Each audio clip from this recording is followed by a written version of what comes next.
For the last 15 years, the report in its existence have been covering also individual countries in terms of their economic outlook and social development. Since the last 4 years, we have covered now all 54 countries in Africa. And this is done mainly in collaboration with our country economists in the bank. All of them write the country notes, which eventually will explain to you how it's done. But the report also has gained some global recognition. As you can see, this is a snapshot from the CNN presentation on Fareed Zakaria's GPS in 2013 when he used the report to describe emerging Africa and rising Africa in his GPS presentation. So after this commercial about the African economic outlook, let me go into the content of the report. It has several chapters, the main report, including the macroeconomic outlook, where every year we present the pulse of the African economy. What are the drivers of growth? What are the macroeconomic stability situations, the financial flows, and the risks that the continent faces, region by region, country by country, using several of our internally and externally used models for validation purposes. But also we report trade and finance issues, human development, and then political and economic governance, as well as thematic topics that are selected every year by the President of the African Development Bank. This year is about sustainable cities. My share is to just present in 10 minutes the macroeconomic outlook for Africa. As you know, the African rising narrative is now being a bit questioned by many due to the fall in commodity prices, particularly oil and gas. So this report identifies, of course, the path of economic growth for Africa, still maintaining its resilience, and also our belief that the Africa rising narrative is still a valid one. Growth for different parts of Africa, the outlook and also the performance shows a slight decline in 2016, but then we expect a rebound in 2017 and also this year, 2016. In some countries, the growth rate has been above 7%. Still, about 6 African countries are one of the 10 fastest growing countries in the world, both from Western Africa, including Cote d'Ivoire, in Eastern Africa, including Rwanda, Ethiopia, and many others. Of course, Africa, all of us know, is a 1 billion population, 54 countries, with different sets of economic levels, historical and also cultural diversities. Therefore, in this report, we also reflect those diversities. As you can see, some of the growth pulse that is happening in the continent is driven largely in Eastern Africa, which has shown a strong growth despite being not natural resource endowed, but also Western Africa.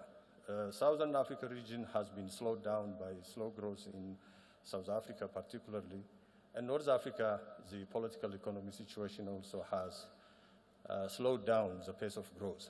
However, on the average, still the prospect for Africa, at least when you consider even by the global standards, the pace of growth in Africa is not really bad, particularly given our also historical dependence on natural resources. The fact that domestic demand seems still to be robust enough to carry per capita GDP higher than zero is something we need to recognize, but also consider the fact that the sustained decline in commodity prices with no appropriate measures of transforming the structure of African economies, sustaining growth might be challenging. So the growth picture almost I painted to you by global standards. Still we are doing fine. But we are not also suggesting that the resilience of African economies is sufficient enough to make significant headways into poverty reduction.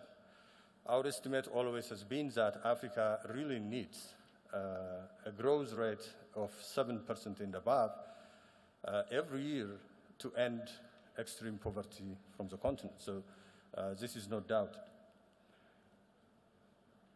The regional breakdown of economic growth that we have for 2016 shows, as I said, Eastern Africa and Western Africa are pulling the rest of the continent up in terms of the average growth rates.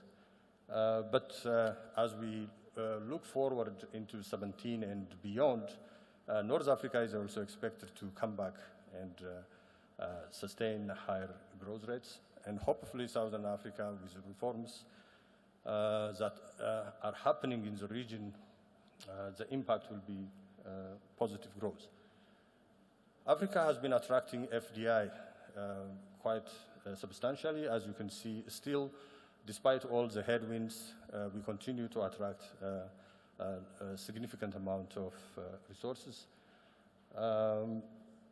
So just to save time for my colleagues, I just need to flip through some of the slides very quickly. The trade, which is supposed to be an engine of growth in Africa, over the years what we have seen is the share of net exports in terms of influencing average economic growth has been moderate, around 20%. But when you look at the absolute numbers, the trade has been significantly rising. Particularly intra-Africa trade has increased now from a low of 5% in the early 20s and the mid-90s to 15% in recent times. And we hope this trend will be sustained in future. Another aspect of African economies is, of course, by historical comparisons, we still maintain a good degree of macroeconomic stability. Inflation has been contained in many countries except few pockets, and generally within the 5% to 7% range in many of the countries.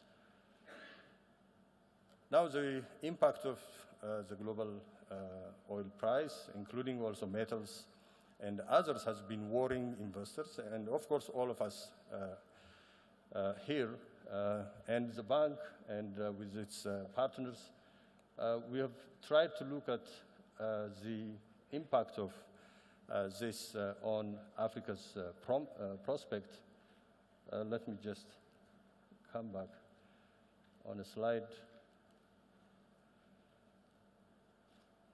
Okay, maybe I missed it. Anyway, the effect of the global price decline in commodities is not the primary one, so I don't want to be misquoted. The primary effect is not as significant as it's said in many media outlets. Actually, for a 1% increase in commodity prices, such a decline in commodity prices such as oil, the effect on economic growth is 0.2%, which is much lower and significantly lower. The secondary effects, particularly that works through macroeconomic instability, deficits and in current account and also government budget, could eventually, however, dissipate and precipitate the growth crisis. So those are the issues we need to balance as we look forward to the next 2 years. So with this, I conclude my presentation and thank you for your listening.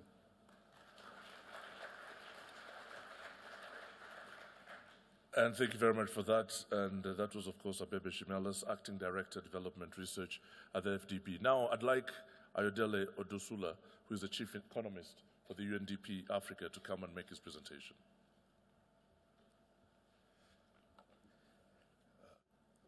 Excellencies, distinguished ladies and gentlemen, my job is very simple.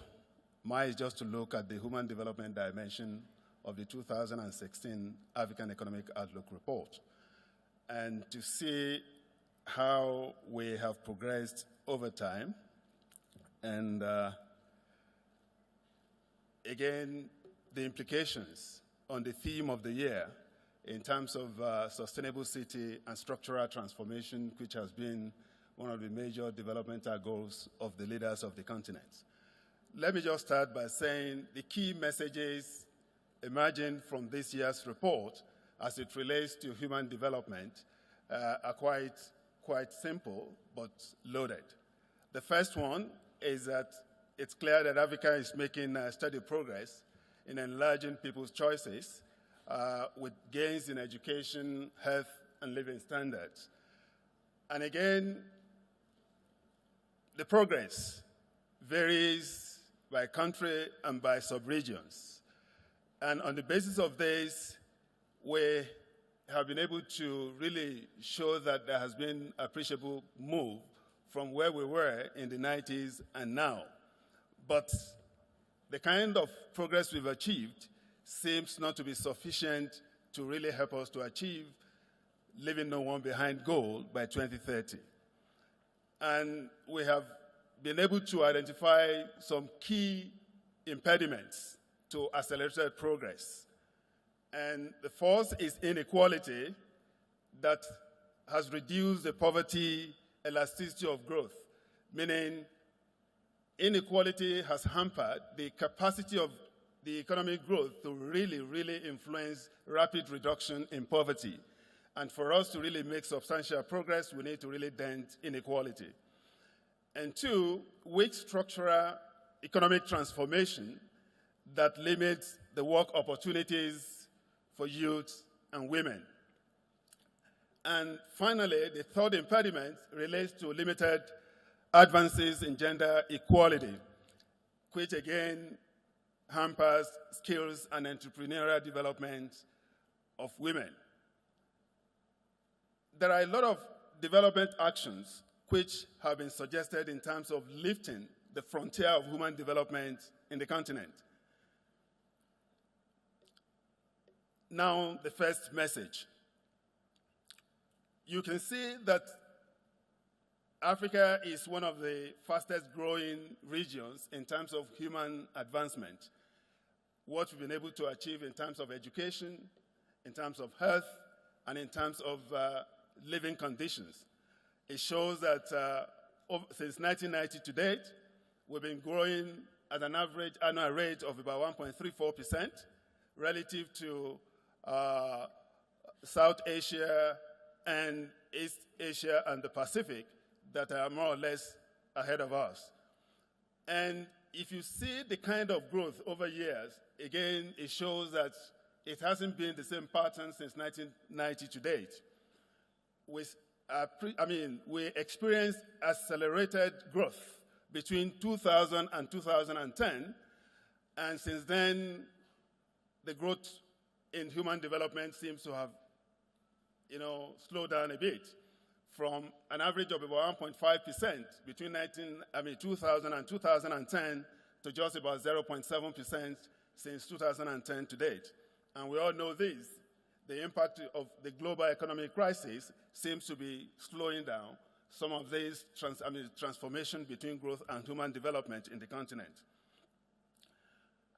Again, when you compare the growth in human development across the various sub-regions of the continent, especially in the area of education, health, and living standards, it shows that, North Africa is leading the trajectory of growth, very close to East Asia and the Pacific. Again, followed by Southern Africa, Central Africa, East Africa, and West Africa. What is important to note is that there has been a lot of changes over time, and what we need to really do is how do we really accelerate the pace of growth in human development in the continent? Well, like I said earlier on, the progress varies across countries and sub-regions. And you can see that only very few countries are considered to be in the group of high human development. These are countries that were able to have human development index of between 0.7 and close to 0.8. And we have countries like Seychelles, Algeria, Libya, Tunisia, and Mauritius. And we have, again, about 12 countries that are considered to be the medium human development category. That is, those within 0.55 and 0.699 within of living a human development index. The rest in the low human development category. But we have to note that some countries have really shown substantial progress. In fact, if you look at those countries that have done quite well between 2000 and 2010, the two leading countries globally, Ethiopia and Rwanda, happen to come from the continent. In terms of those countries that are able to increase human development index by at least 3% annually. And again, if you look at countries that have been able to grow at an annual rate of about 2% since 1990 to date, that's why we have other countries like Mozambique, Mali, and Niger. So the progress across countries really vary, and we're proud to have some countries that are really setting the pace in terms of growth of human development. Overall, loss in human development relating to inequality has been quite high. The impact we've had in terms of accelerated progress in human development seems to have been diminished because of the high level of inequality in the continent. And you can see inequality in Africa reduced the gain in human development by about 33%, meaning about a third of the progress we've achieved in human development seems to have been lost because of high level of inequality. And we need to do something quite substantial to really accelerate this. The progress on human development to be sure that we do not lose what we are gaining in human advances as a result of inequality. Now, there are a lot of things in terms of social institutions, gender inequalities that are really impeding progress on human development. There are a number of them which we thought there is need for us to look into. And we need to really make sure we all promote with all sense of dedication and commitment advancement in gender equality. And we need to really make sure that we give it serious attention, not only in terms of resource allocation, but in terms of strong political will and commitment to really deliver in terms of using concrete actions to really remove all the bottlenecks and impediments to gender equality in the continent. Well, in terms of linkages, based on the theme of this year's report, Sustainable Cities, Structural Transformation and Human Development, it's clear that we are talking in terms of having some kind of instruments that would definitely guide us in moving in the right direction. And we're happy to say we've done quite well under the MDGs. And again, the kind of goals, targets, and indicators that are put forward on Agenda 2030, that is Sustainable Development Goals, as well as the African Union's Agenda 2063, tend to chart the pathway for us to really move, because all of them talked about the imperative of human development and human advancement. And one thing we know in terms of bringing the linkage quite succinctly is for us to really promote decent work for youth and women in sustainable settlements. Because for us to really use acceleration in urbanization in the continent to really enhance living conditions, we need to pay adequate attention on how it impacts provision of decent work, especially to youth and women. And again, the need for citizens to be engaged for efficient and equitable settlement that promote human development is very important. One thing that really comes out very clearly in this report is that where human rights is quite strong, where citizens' engagement and participation in development process is quite high, then we tend to have strong linkages between sustainable cities and human development. And again, promoting human progress through more sustainable human settlements point to a lot of issues, which we thought we need to really mention. Current urbanization pathway reduces the pace of human development. What we know is that urbanization is a double-edged sword in the sense that it promotes human development, but on the other hand, increases inequality and tensions, especially among the slum dwellers. For us to really make sure that it has strong impact positively on human development, we need to address the issue of inequality and tensions being generated as a result of slum in our cities. Effective strategies for overcoming exclusion and inequality is one of the things we need to really focus attention on to really maximize the benefits associated with sustainable cities in terms of its impact on human development.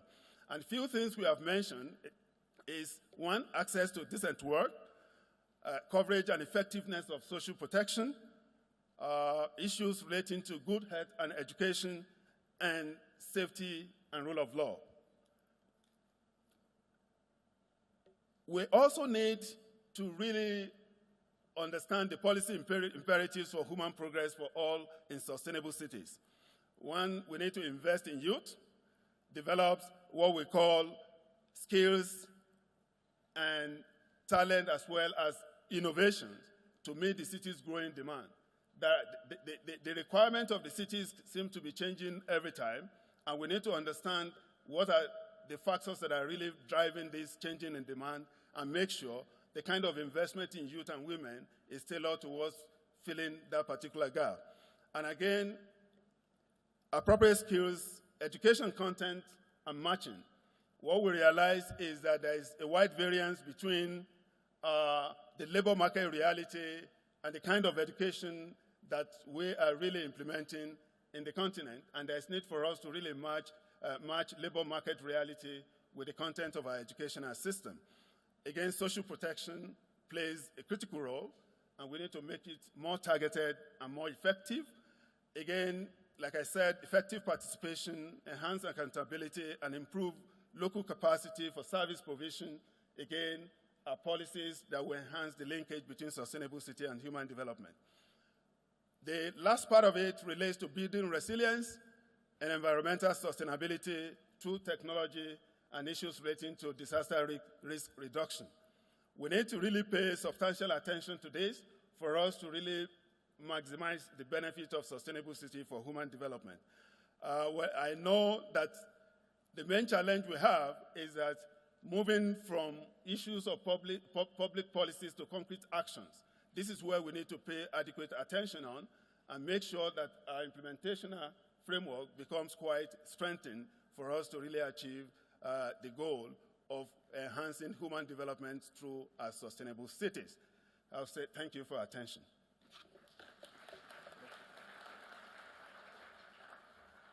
Let's give him a round of applause again, ladies and gentlemen. Ayodele Odusula, Chief Economist of UNDP. Now, at this point, I'd like to invite the rest of the panelists up, and just before we have our final presentation, which will be coming in now from Mario Penzini. Our panelists are made up of, let me start with the lady, Aisha Chirabo Chashire, who is the Deputy Executive Director, UN Habitat. Let's give her a round of applause as she comes up. We also have Mamadou Bite, who is Managing Director of the Rockefeller Foundation. And we have Abdoulaye Diane, who is Executive Director of the Mo Ibrahim Foundation. Let's give them a round of applause. Coming up to make a presentation at this point, as the panelists settle into their positions, is Mario Penzini, who is the Director of the OECD Development Center. Having the panelists up here just makes it easier for us to begin the discussions as soon as the presentations are done. Our third and final presentation now, Mario Penzini.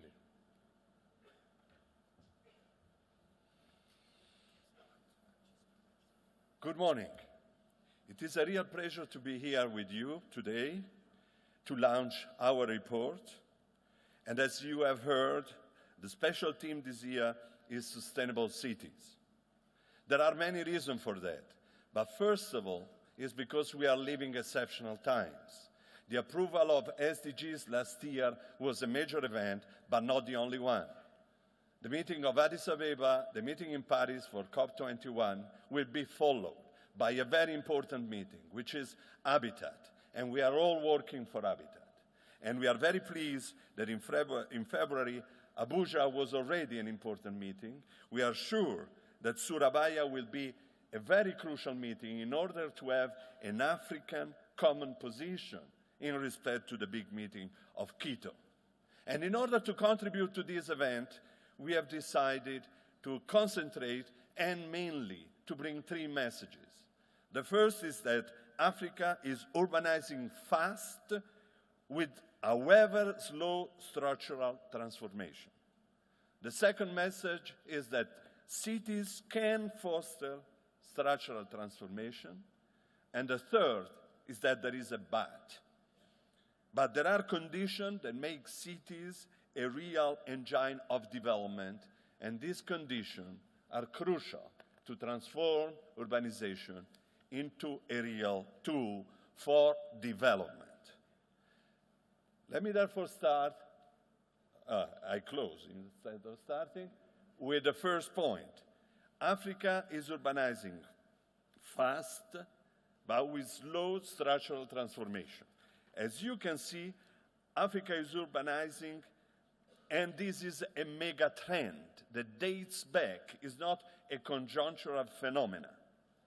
This may help a growth that, as we have seen, is significant. Just to give you an idea, in Latin America this year, the rate of growth average is minus 0.3. Therefore, Africa is much better on this track. Southeast Asia is comparable, is above 5%. So this mega trend is strong in volume and in speed. Before 2040, the African continent will become in majority urban, but also in speed. To move from 50% of urbanization to 40% of urbanization, it takes for OECD country 110 years. Africa has done it in 60 years. Now, this big trend will bring automatically modernization and economic development? Well, not necessarily. Look at this graph, very interesting indeed. Africa has urbanized without industrialization. In fact, manufacturing has been, on a long term, in decline, as you can see from the green curve that is measuring at the same time level of manufacturing and urbanization. Yes, this was not necessarily always the case. You have other regions, in this case East Asia, that was capable at the same time to urbanize and use urbanization as a leverage for further manufacturing production. In Africa, this was the case between 65 and 75. Urbanization and manufacturing, let's say productive transformation, were hand in hand. But then the process was stopped. Now, we have to be clear, however, urbanization is not necessarily the concentration of people in large agglomeration. There are different types of urbanization, and if we look at it, we can see how urbanization can be a tool. In many rural or agricultural countries, urbanization is taking the shape of the strengthening of small and medium-sized cities whose role is extremely crucial. But if these are the facts, how cities, if in place as they are coming, can be a tool for structural transformation and economic development? Obviously, a crucial point is that rural and urban are not opposed. And in many cases, cities represent a leverage also for rural development and agricultural production. By the way, we all know that rural is not synonymous with agriculture, nor rural is synonymous with decline. And very often, in order to have growth and rural development, the link with urban is crucial. In fact, Africa urbanization could increase agricultural production and rural development by changing labor and food markets. First, urbanization creates upward demand for food production. The urban sector could currently pass from 40 to 50% of total food consumption.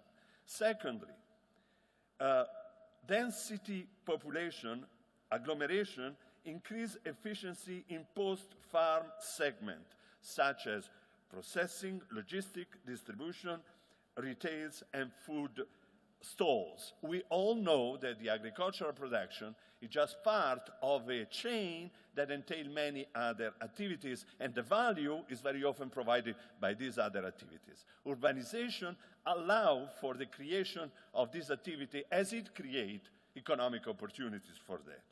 And finally, there is imitation. In many cases, we have seen it in Ethiopia, rural households are 30% more likely to start a non-farm enterprise when they are close to cluster of micro-enterprises. In a certain sense, manufacturing and productive transformation is contagious, and cities provide a good field for this to happen. But there is a classical also argument that we economists will like to put in place, and is to say that there are agglomeration economies, and therefore if you put together people and firms, these automatically increase productivity.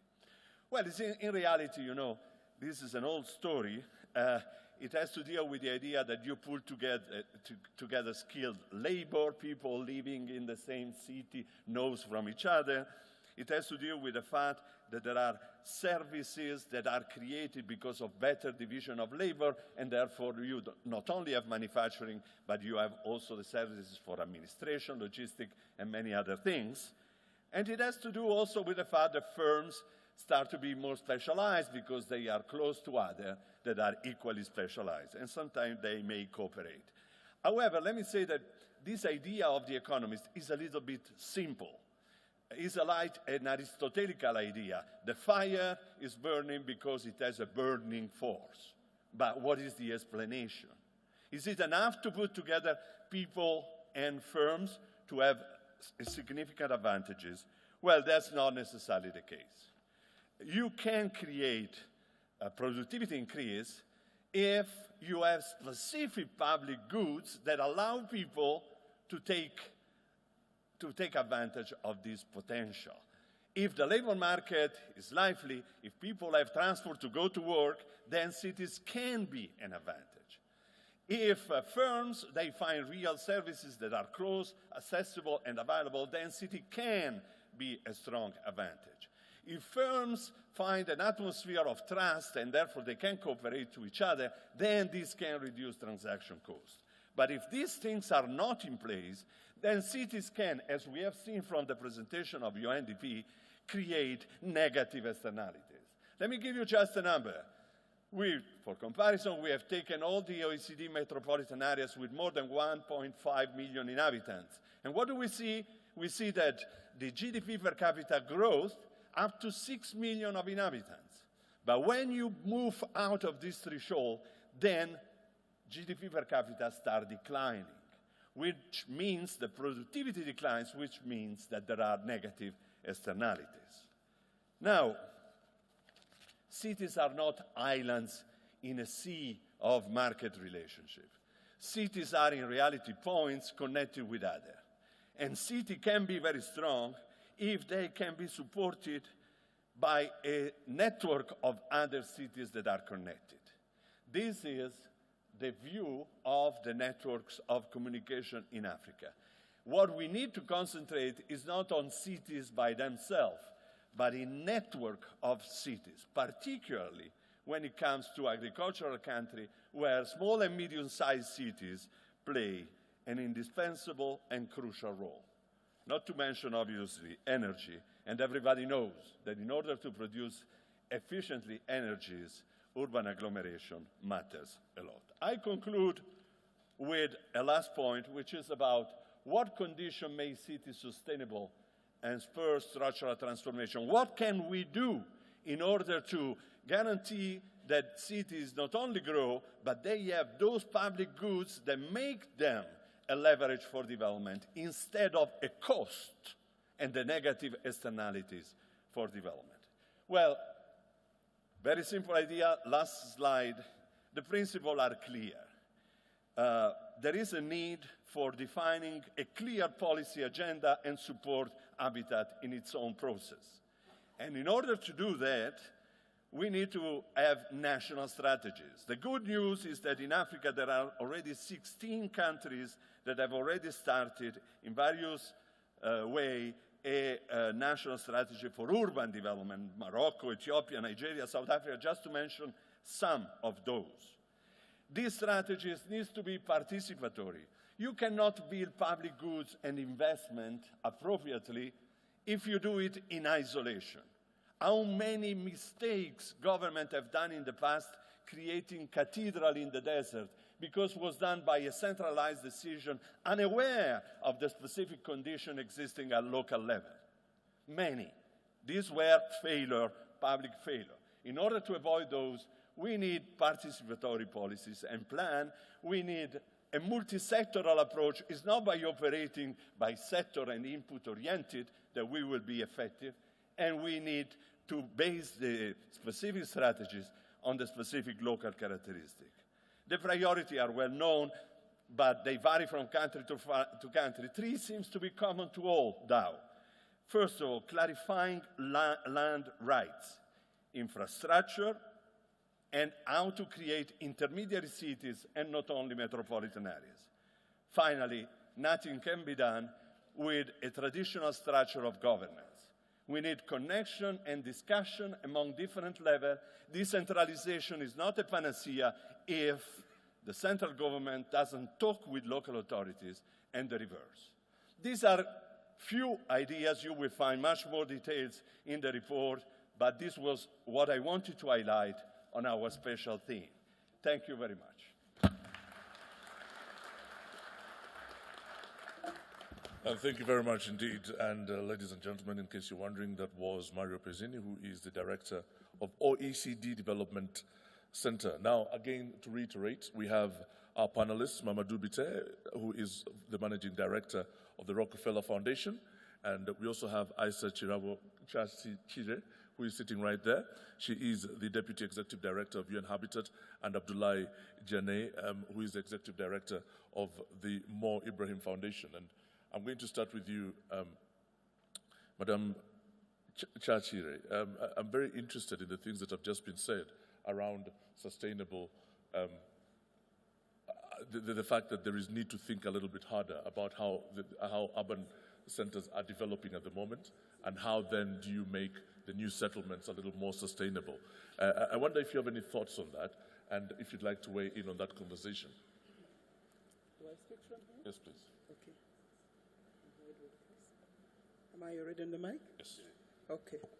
Well, thank you very much, Alan. Let me first of all thank the previous speakers for doing justice to the report.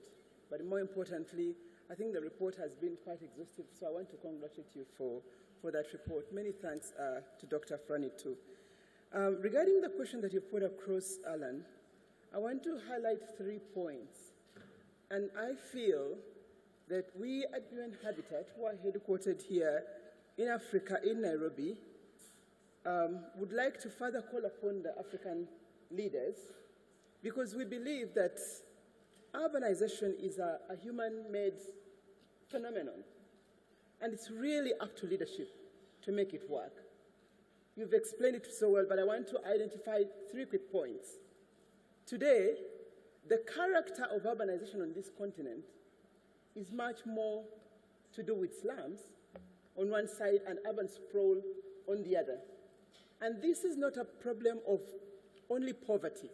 It's poverty on the side of the slums, but it is lack of planning, and it is wastage of resources on the aspect of urban sprawl. And either way, we cannot get economic growth. So that calls for an organized, proactive, spatial planning that has to have strong leadership to guide that. Together with that, Alan, I want to highlight that for us to enable urbanization to add value to rural development and agricultural productivity, and vice versa, we need to look at it from a wider territorial planning process. And while today we're talking about urbanization, there's such limited capacity in terms of planning, especially beyond the capital cities. In many of the African countries, when you go beyond the capital cities, the intermediate towns and centers, as you mentioned, which are fastest growing, hardly have any planning capacity. So And why we need is to that, have do you think? national. Why is that? Pardon? Why? Why is that the case? Well, I would love to hear maybe from the member states, but I think there is insufficient focus in terms of allocation of budgets and capacity and the human capacity at that level. And It then is there's also the important that issue we of- talk about The we issue of have a budget for that. decentralization. He talks about decentralization. Absolutely. And the connection between the central government and the local government. Is Exactly. this something that you find consistently in the course of your work? Yes, yes, we do. Yes, we do. But again, the thing is, it has such great potential that urbanization planning and investment is really an investment process. In the sense that, what I want to say that if we plan well, and if we have good governance, especially on land, every urban land is a resource, which is never captured in the urbanization process. Because I think we are comfortable with urban sprawl. Those of us even who are seated here are having big compounds and everything because we're not paying for the same taxes that the Europeans are paying for in their urban areas. So we need to find out what are the key root issues that we have not tapped into, which really don't even call for finances as they do call for the right policy and the right implementation. So on that note, I would like to say, for instance, on the land issue, over 70% of land on this continent is not conventionally, officially recognized. 70%. 70%. And so when we're talking about urbanization and structure for transformation, it's on land. Can we redress the issue of land governance? And I want to congratulate Rwanda, much as it's home. I think it's done it. Over 95% of land has been registered. Let's begin from there and then get to the infrastructure development when our land governance, when our planning, when inclusive, equitable access to public services, to education facilities is available to everybody. Africans are capable of transforming, and they will do it. Thank you. Mario, I wonder what you have to say to what she just said about land and the fact that that's the starting point. For sure. This is also our idea, as in the report, we consider crucial the point also on capacities, how to create capacity at local level. And the plan is a crucial tool to do that. Also is the basis for contract with the central government. Because when you have a plan, you can sit and discuss together how the funds should be transferred. So decentralization is not only a matter of a percentage of resources that automatically goes to local authorities. It's also a matter of how central government and local authorities align on a series of priorities.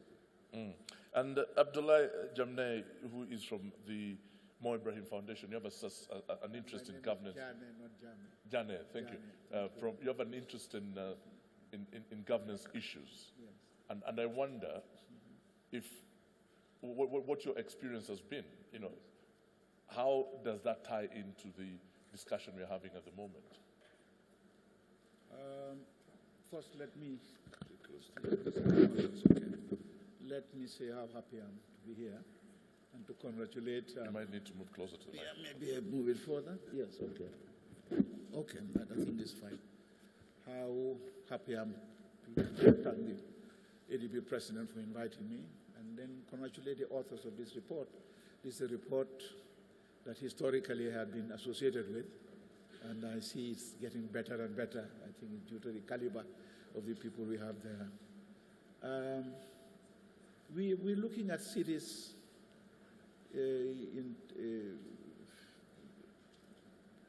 within the context of the transformation of our continent. As we look at this transformation, there are many mega trends that will affect this transformation, and we did not go into them. Issues of demographics, climate change, progress that we are making in technology. So there are a series of these trends. But one of the most important, of course, is urbanization. And we recently had a whole seminar on it in Accra, just to highlight the importance of urbanization and the challenge it poses to Africa. So I had wanted to say a few words about it, but he captured it so well that I felt that really it's something that I should move away from. But I wanted to tell you that it's very high on the agenda of the issues that the Mo Ibrahim Foundation was discussing. Now, we are looking at not only cities, but within the context of this transformation agenda, which is, there's a lot of optimism in Africa now. We have a common vision, Agenda 2063, and we feel that this is something we will do. And it is within that context that I am looking at this. And this is a catalytic factor for us to make progress in this is the whole issue of governance and leadership. Governance that we defined as the provision of political, social, and economic goods that governments are required to provide and that citizens expect from. I just want to check and make sure that everybody can hear what he's saying. Are you hearing me? Yes, maybe I should go. Can you hear him? You are hearing me? Okay. That governments are supposed to provide for their citizens, and their citizens should expect from them. And we are making a lot of progress in Africa, with political governance and human rights issues and so on. But there's still some weaknesses, and the debate on urban things should be seen within that structure. And therefore, for the transformation agenda and to deal with urbanization, more move on governance is necessary. The next is really the whole issue of leadership. Leadership, economic history has taught us that really without visionary leadership, you make very little progress, in achieving your goals. And if you want to see leadership, what leadership plays, look at a few countries, that are examples here. Which countries are you talking about? Now I can talk of Rwanda, I can talk of Cote d'Ivoire and so on, but don't take me on that path, because then I'll be seen to be beating the drum for one or two countries and so on. Right. Your own country also, you have a great leader there. So, but leadership is vital.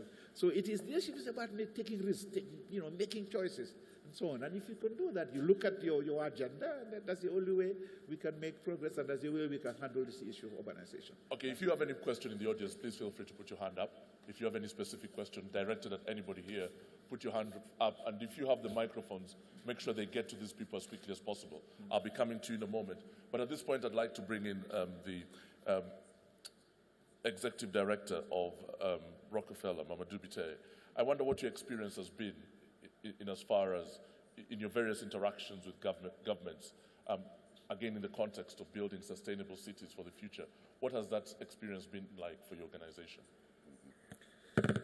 Thank you very much. And I would like also to add my congratulations to the authors of the report.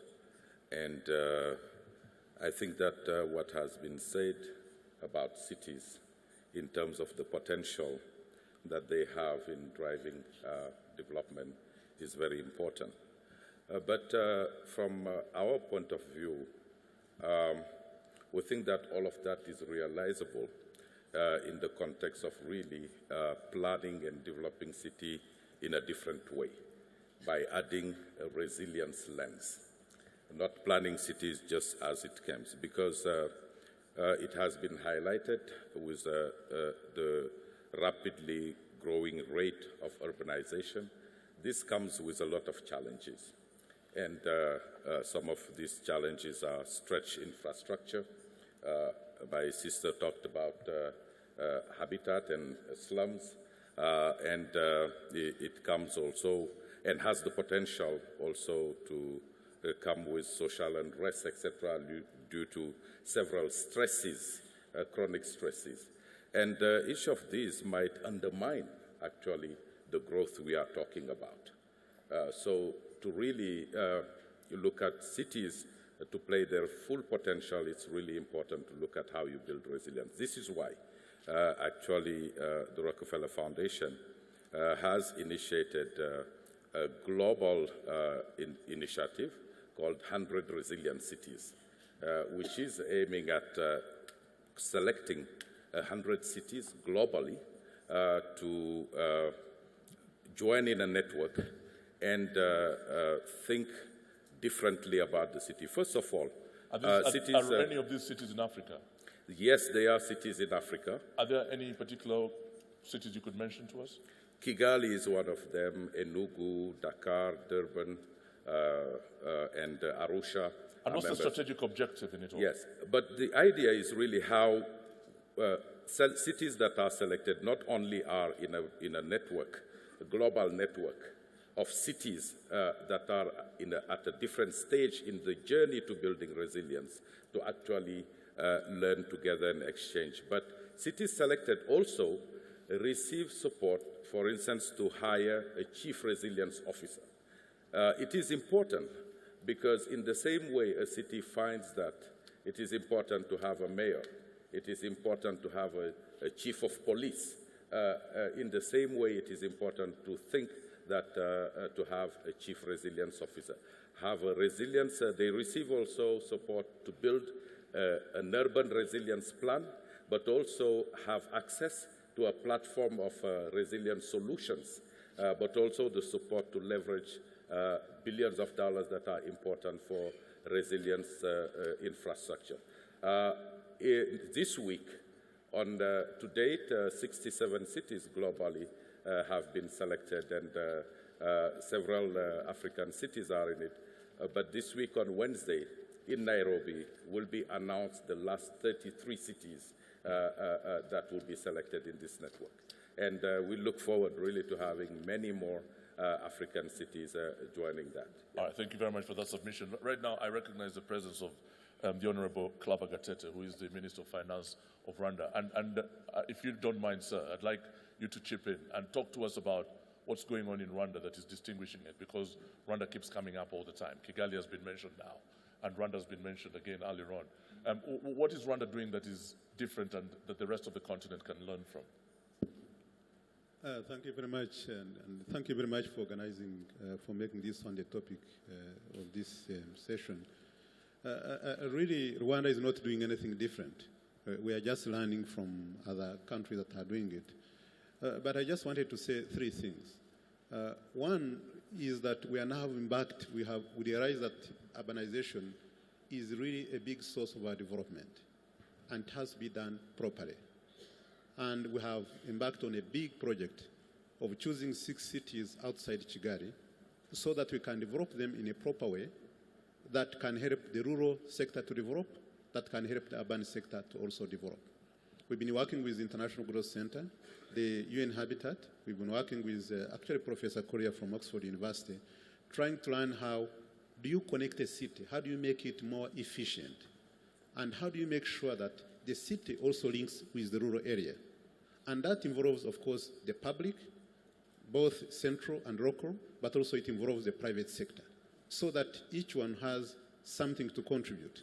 And it boils down to what others were saying, is that when you're looking at a city, you're looking at the rich, you're looking at the very poor, you're looking at the slums. That means the inequality. We have a program for social protection that also links with microfinance institutions so that people can graduate. And also how do you organize the housing, whether it is settlement, I would say low-cost income housing, how do the businesses, how do you have a mixture in a way that a city functions? You cannot look at just a city without looking at the whole entire logistics, the whole transport, the infrastructure, and how it is organized. And we have also looked at the other issues of taxation, because we are looking at really the urban centers becoming a big contributor to the development, and also how you distribute the income.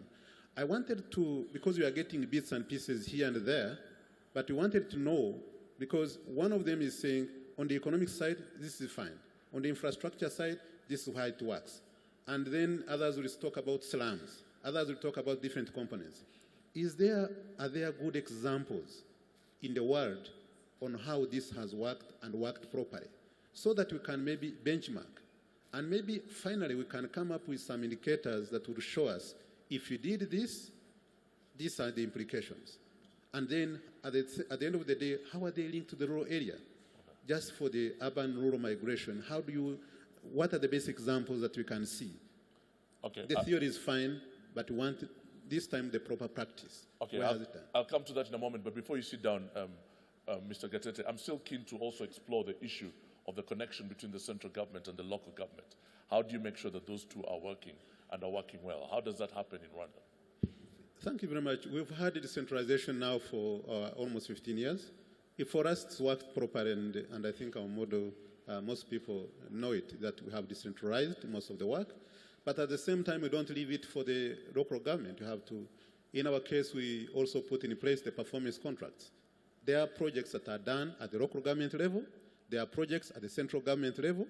And we have to have what you call performance contracts, where the local government must perform, and also the joint performance contracts, where the central government and the local government together have to be held accountable on specific activities. Let me give you an example. Now, there are certain things that are in the mandate of the Ministry of Agriculture, of the Ministry of Health, of the Ministry of Environment. There are certain activities that have to be done at the local government level. There are others that have to be joint worked. And we define clearly who is supposed to be doing what, and what are the joint activities, and how do we hold them accountable. I would say these performance contracts are signed together with the president. So you have no choice, you are evaluated, and you must perform. So It's the president signs on behalf of the government and the local government mayor, presumably? No, the president signs with the mayor, the president signs with the minister. I have a performance contract with the president, of which I must perform. And you're reviewed, your performance is reviewed regularly? On an annual basis, it's reviewed. For the local government, actually, it is even more serious. Let me just give you an example. When you introduced the performance contracts, the reporting used to be done by the local government to the central government, and they're all getting about 90% pass mark. But then we added another element, as someone else, an institute, has to do an analysis, and a joint team of the President's office, Prime Minister's office would go and evaluate, take pictures, and show the population. The numbers came down to about 70%. But then we added another element of saying, actually, the ordinary people must have a say. So we do a survey on how satisfied they are in terms of the services. And this time the numbers, the marks came down to about 60%. And now you could see that this time, if there is an incident anywhere in a district, the mayor would be the first one to be there because you are being evaluated by everyone. So this way has forced mayors and the leaders and others to work because you are being evaluated. Thank you very much for that submission, Mr. Gatete, and let's give him a round of applause for it. I'd like to come back to you, Mario. You seem very excited, and you seem to suggest that that's where... Yeah. We have seen in several occasions the establishment of performance-based contract between level of government, and they work very well. They need certain conditions to be established. First of all, there needs to be a plan on which you base the contract. Secondly, you need a series of information to monitor and measure what is going on, and to make this information transparent to all the different areas of the city so that they know what is going on. And third, I agree totally with you, you need a table around which different cities can exchange their experiences. Because you ask for suggestions, there are plenty. I don't think there is the best city. Every city has its own specific characteristics. But what you can exchange is experiences on policy making. And these experiences are exciting in many developing countries. Okay. You want to come back, if you can, very briefly, the Minister. And then any more questions, please? I'd like to open this up to the floor. Any more questions to the panelists or any submissions? Nobody else? Oh, okay, there's some at the back. I'll come to you in a minute. Yes, sir, very quickly if you can. The Minister, could you have a microphone here, please? I'm about to fire someone for non-performance. Microphone is vanished. Okay. Yeah, there is a point that our colleague mentioned, which is very important. And one of them is that for us, the whole action of implementation is dependent on the plan. And once we have done the entire planning process, which is at the central, at the local government, starting for each district, and at the central government level, once you have agreed on that plan, then you go into the budgeting process, and you go into the financing arrangements. Once you have agreed on it, that's when they set the performance contracts, which is in line with the plan that we develop. And we make sure that that plan, ordinary people really participate in that plan. And for activities, for example, that can be Sometimes you have a plan and you think that you can only implement it if you have resources that are in the budget. But in our case, we have a two-track system. Some of the implementation can be done with the normal budget. Others can be done by public volunteering, what we call every Saturday of every month, the last month, we have the community work. And then we divide what can be done by the community work. You don't have to spend a penny. And we like it from the Ministry of Finance because that's where we save a lot of money. Oh, okay. But for that one, for any implementation, it's in line with the plan that is agreed on, that has been passed by the cabinet. Thank you. All right, thank you very much. I'd like you to think about that for a moment, Madam Kachira. I'll come to you in a bit. But let me take the questions at the back. The lady there, yes, you. Let's give her a microphone. Hello. My name is Louise. I'm a journalist based in Cairo, Egypt, and obviously I come from a very unsustainable mega city, so I'm very interested in this discussion. Actually, my question goes to the director of UN Habitat. You were talking about how planning is extremely important to make a city more sustainable, but I was wondering, how do you also integrate local communities when they themselves try to change their own neighborhoods? I just want to give you a small example. In Cairo, there is a growing movement of urban agriculture. So people are growing food on their rooftops because they simply can't afford to tap in the normal food market. And so instead of like encouraging this, the government is basically trying to shut it down. So there clearly is no communication at all, because clearly this is not something that should be considered an issue. Okay. So this is my question. How do you link those two? Make a note of that. We'll come back to you so that you can answer it. Can I take the next question from any other ladies at all? I'd like to hear as many voices from the ladies as you can. Any ladies at all with a question? Okay, you insist on, yeah, please, sir. Thank you very much. Sorry, I'm not a lady, but I hope the question is also relevant. Yeah, your hand remained up, so I didn't want to. My name is Rolf van der Hoeven. I'm from the Institute of Social Studies in The Hague. And I'm here with a project which is called Include, which brings together African scholars, Dutch scholars, and African policymakers, including those of the African Development Bank on inclusive development. And my question goes very much to the beginning of the presentation, by the good presentation of Dr. Schimmelis and also of the regional director of the UNDP. Both of them indicated the growing inequality. And my question is, how can the African Development Bank, in their normal policies of macroeconomic policies and of investment policies, take better attention towards the growing inequality on the African regions, which is everywhere documented? And the question is relevant because often one argues that we should redistribute after. We should first create economic wealth and then redistribute after. But the question is, redistributing wealth and income is very difficult. So how can we, in the design of the economic policies and in the design of the macro policies, better take care of inequality? Thank you. Thank you very much. Again, any ladies at all? I have lights hitting me in the face here. Madame here at the front. Okay, we'll come to you in a moment, but let's take this question here first. There's a question at the very front here. Okay, let's get a microphone to her and let's ask that question at the back. Yes, please. Thank you very much. My name is Primrose Nakaziwe from Bara University, Uganda. My question goes to the whole report writers. Many times we get these progress reports, but the concept of intersectionality is hardly applied. So it becomes very, very difficult to understand who is doing well and who is not doing well. We have a tendency of saying women, gender inequality, but which women? So interventions do not specifically target women or youth that are specifically in need or bear the gap in question. So I want to know if this concept of intersectionality is applied in this report to get to the specifics of who is who in each category or specifics of development? Thank you. Thank you very much, Ms. Nakaziwe. Let me start with you, Madam, to answer your question, the question that was initially put to you. Could you, Sure. Yeah, sure. Yeah, thank you very much.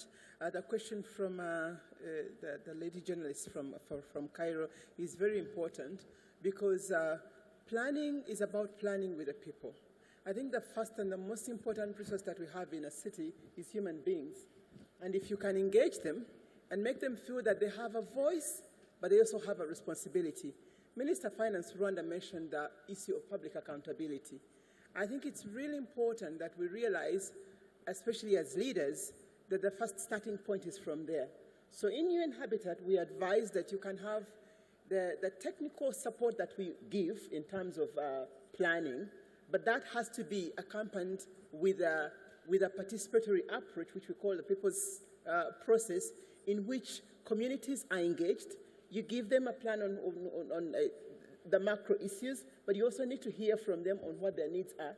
And then you plan out up to the extent of the budgetary process, whereby they can come up with their own contribution, sometimes in kind, other times actually in finances. And we do that with the communities, with private sector, with civil society, with all stakeholders. And we've realized that in places that do this, they even tap into the intellectual capital of their universities to be part of the evaluation process. So it's something that has worked and that is very effective. But to put it into the broader context that now we have, especially with the Sustainable Development Goals, now that we have got goal number 11 on sustainable cities and human settlements, we are working as the One UN to come out these details of the methodology of monitoring and evaluation that you can benefit from. And I want to give an example because we're asked what has worked and where.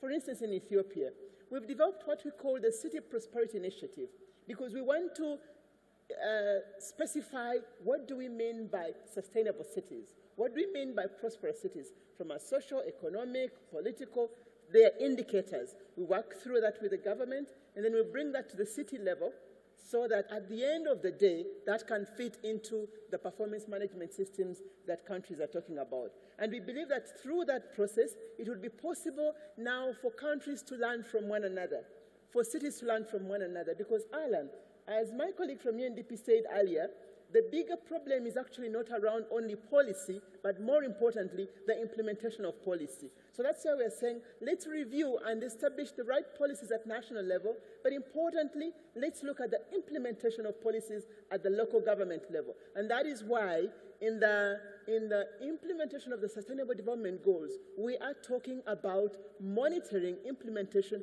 at local government level. Okay, that's very interesting. But she talks specifically about Cairo. She Yes. calls it as unsustainable as a mega city. She talks about the fact that people can't afford to buy food, so they'd like to grow their own food. And I think this is being copied across the continent. And then you have to, it obviously showcases a disconnect between what the government wants and what the individual wants. How do you create that connection to ensure that, that everybody benefits from it? That is true, Alan. And maybe that's only not only unique to Cairo, but the bigger the city becomes, the more prone it is to conflict. Again, one of the speakers earlier talked about urbanization being a double-edged sword, in the sense that when we bring human beings together, the tendency is that they will either innovate and develop, but they also have areas of conflict. So specifically for that, I would advise that the leadership can discuss with people to look at options. If people want to do urban agriculture, why do they want to do it? And if government maybe feels that there could be better options, maybe in improving marketing. This has worked in places where you have seen this in some, especially I think in developed economies, where vegetables and foods, the food distribution chain in the city is made easier. For mega cities, if you insist on having markets in the supermarkets and designated places, they become inaccessible because, again, of the congestion and the rest of it. But we have seen temporary sites whereby these local markets, in terms of vans, are placed somewhere so people can access what they want. So it's an issue of saying, okay, maybe that may not be the best option, but you have to address the need. So it's very important that leaders be open, listen, and come out with alternatives. Thank you very much. I'd like the two gentlemen sitting here to address intersectionality in a moment. But I'd like to come to you, Mr. Janneh. You've been following this whole process of, you've been following the whole economic outlook for the continent for a while. And you have to wonder what needs to be done first based on the question that was asked. Is it going to have to be the creation of wealth and then redistribution, or how do you do it based on the question that he asked? No, I don't want to be the planner for the continent. I think really we will leave this to the individual countries. The individual countries to decide what to do. But if you ask me if I pretended to be responsible for a given country, which I'm sure I will never be,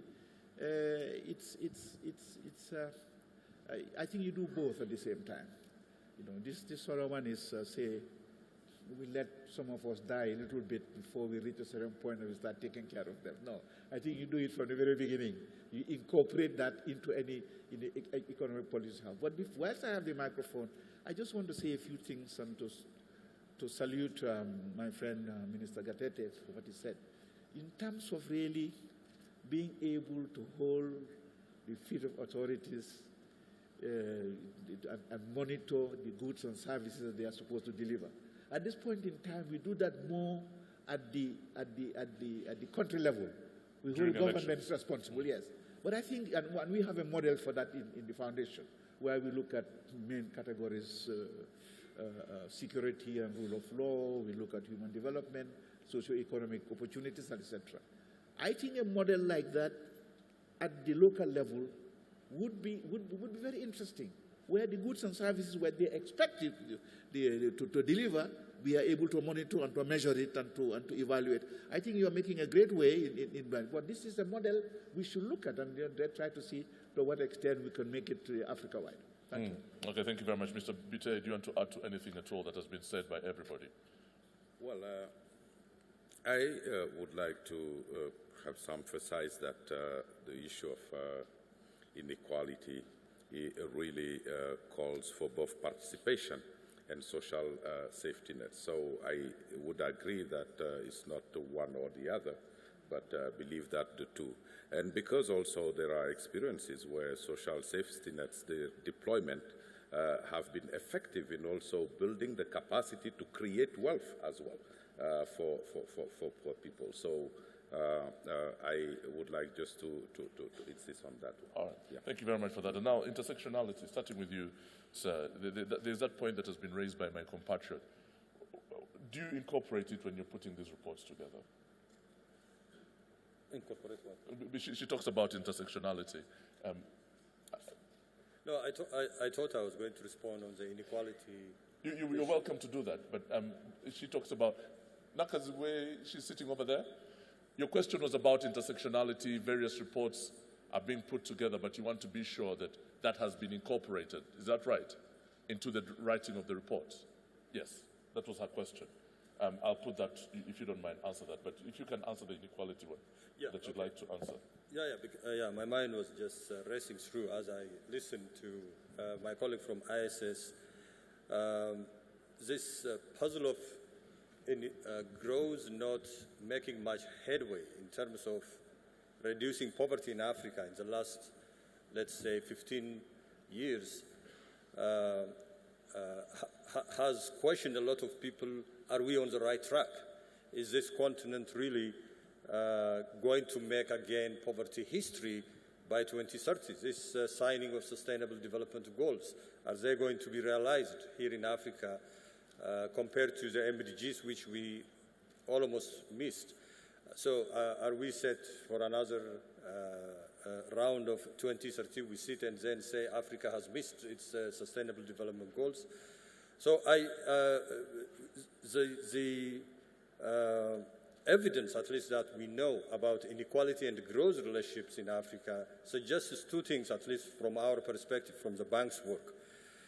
One is the core of inequality in Africa is regional or spatial. Close to 40% of whether wealth or income inequality originates from differences in where people live.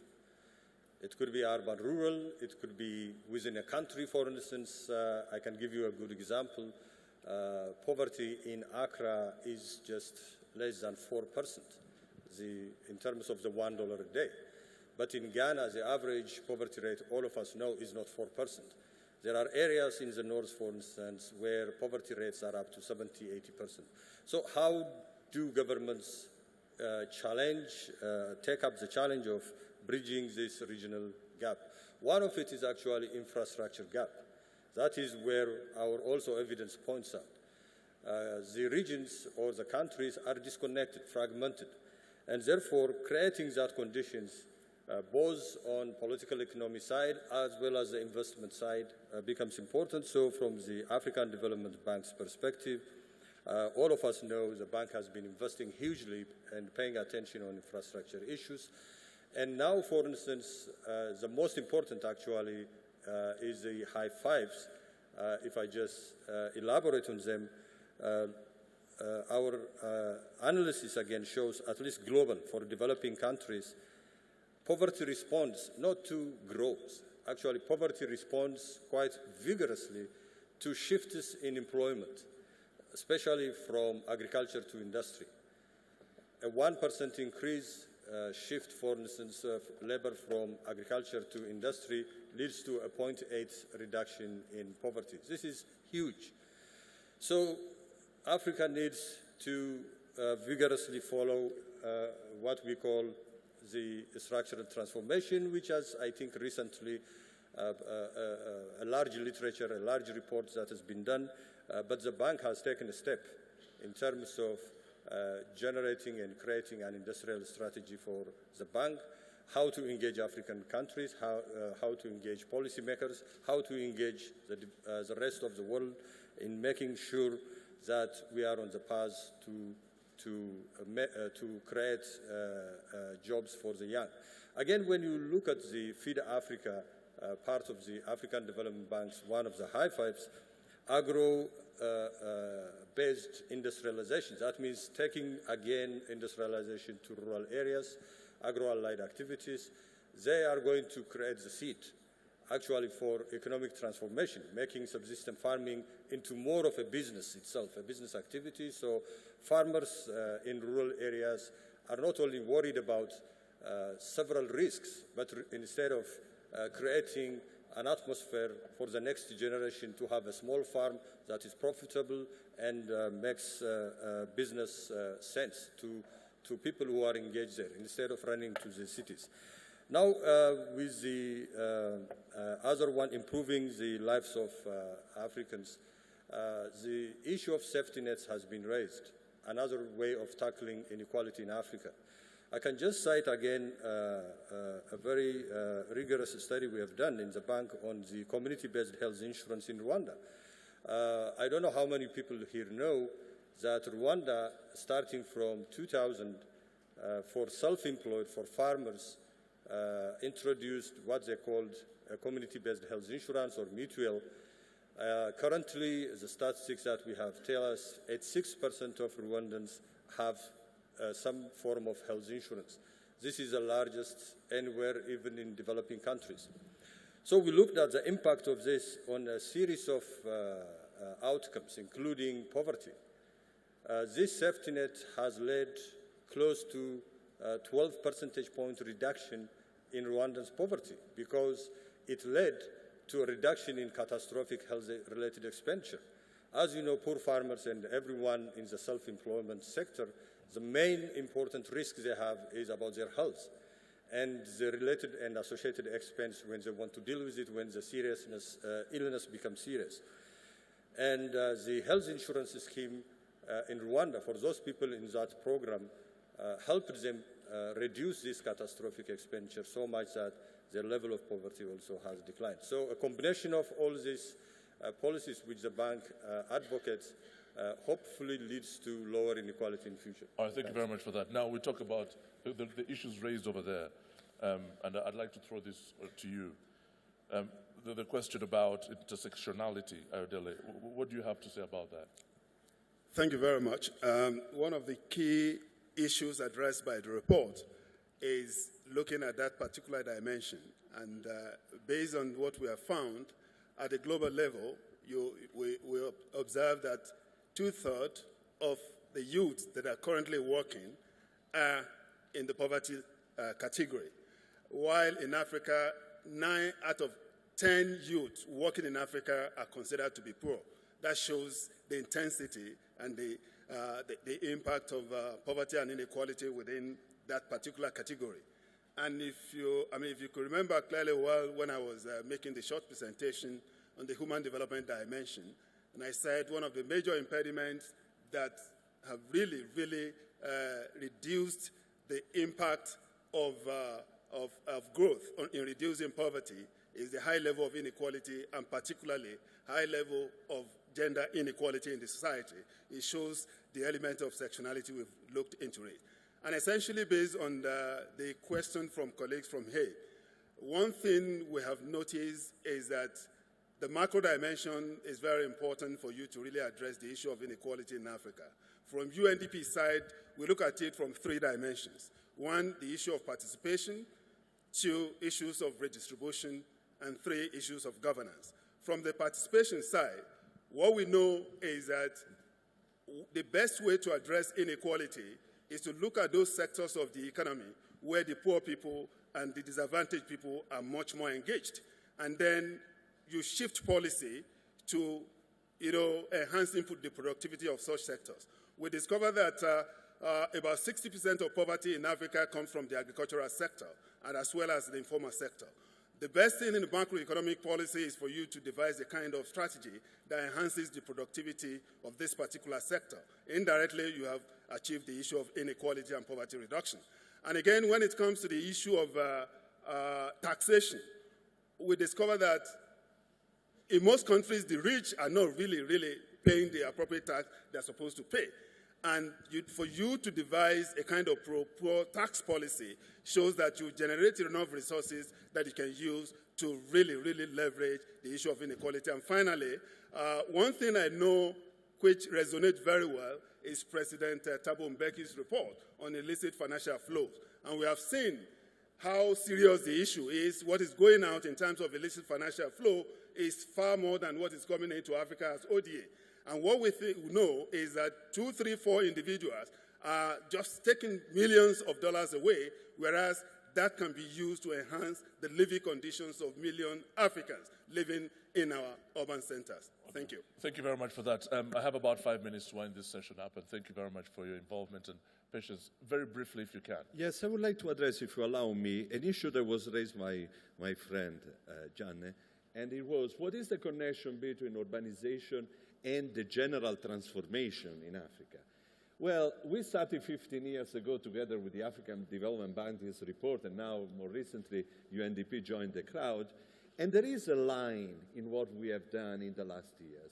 We started some years ago putting the accent on demography and the enormous amount of young people that will join society in the next year in Africa. This is unprecedented, we said 4 years ago. Therefore, what to do? The year after, we said maybe we can find some additional jobs in mineral and non-renewable resources. But we know that despite there are spaces, because in Africa the investment in exploration are only $5 per square kilometers, whilst in Australia 60, you will not create enough jobs to absorb all of this young population. Then we said maybe global value chain, because you can specialize in one part of the process of production. That's true, but if in '93 Africa was producing 1.4% of the global production of intermediary goods, today we are still at 2.2. So you can improve, but this will not be the only answer. Industrial policy here are crucial. Then we said, if it's not only the external economy that can provide hints, where can you find new sources of growth and development? And we said, for sure in rural areas last year. And here we are saying, in urban areas, these are crucial components of the leverage for growth. That's why we have dedicated so much attention. And when it comes to rural or urban policy, they cannot be sectoral. They cannot be segmented. They need to look at problems that are in places and address them in a multidimensional way. Unfortunately, the economic approach in the last 30 years has been going exactly in the opposite direction. Work sectorally and then we will measure you. All right. That's not the best way to do All right, it. thank you very much. Would you like to address my question on education? Because I'd like to talk about the quality of education, because that's an issue that was raised at all at some point. I wonder if anybody on the panel, in the audience, would like to say anything at all in that respect. Yeah, everybody here wants to say something. So let me start with you, Madam, very briefly, and then I'll come to you, sir. Okay, thank you very much, Alan. Mine would be really to ensure that we link, we cover the gap between the education, the skills that come out, that people acquire in the education process, and the available jobs on the market. You know, that's something that I've had my president of 30 years, President Museveni, say for a very long time. He says that, but it has never really happened. Some people will argue that the quality of education, probably across the continent, is becoming increasingly relevant. So what needs to be done? Yeah. Yes, to you, Madam. I'm still... I'll just give an example of what Yes. I've seen Okay. work, I think, in two areas here on the continent, which maybe is very practical. I think I'll give an example of Ethiopia in the housing industry, because they have used the challenge or the focus on affordable housing as a job creation factor. And they have trained their local communities to be part and parcel of actually the construction, the beneficiaries in terms of construction. Why am I raising this? Because the report is saying that 2/3 of the infrastructure development that is to take place between now and 2050 is not yet. It's available as a potential opportunity, but it will pass like any other if we don't train our own people and try even to put in place policies to help them access the job market that urbanization brings. We need to look at urbanization as a tool that we can use to empower our people, and not just a process of one part of people moving from rural to urban areas or designating areas as urban and rural. That is very, very important. And in the same way, the education system should be geared towards filling in the gap of what is required in the urbanization process to make it as effective as possible. I think that is one key area. That's a very interesting point. Anybody else, would you like to build on that, sir? 2 minutes or 2 seconds. Yes. No, I think it's good that you put this whole education debate on the table. We talk of the demographic dividend in Africa. The only way we're going to turn that into a force for Africa's transformation is to give appropriate education, quality education to the youth.